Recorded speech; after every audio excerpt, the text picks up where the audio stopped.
రొయ్యల బిర్యానీ చేసుకుందాం. వీటిని కొద్దిగా ఉప్పేసి నీట్గా కడుక్కుందాం.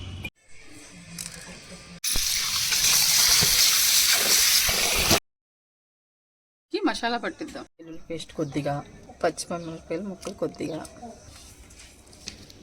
కారం, నిమ్మకాయ పిండుకుందాం. ఇవి అరగంట సేపు నానబెట్టుకుందాం. రెడీ చేసుకుందాం.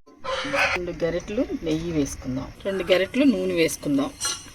కోసి పెట్టుకున్న పచ్చిమిరపకాయలు, టమాటాలు, నూరు పెట్టుకున్న అల్లం వెల్లుల్లి,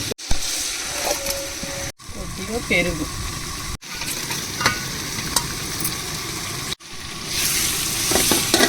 కొద్దిగా కారం, రుచికి సరిపడా ఉప్పు. ఇప్పుడు బియ్యం వేసుకుందాం. గిన్నెడు బియ్యం పోసుకున్నాము. గిన్నెన్నర వాటర్ పోసుకుందాం. ఉల్లిపాయ ముక్కలు,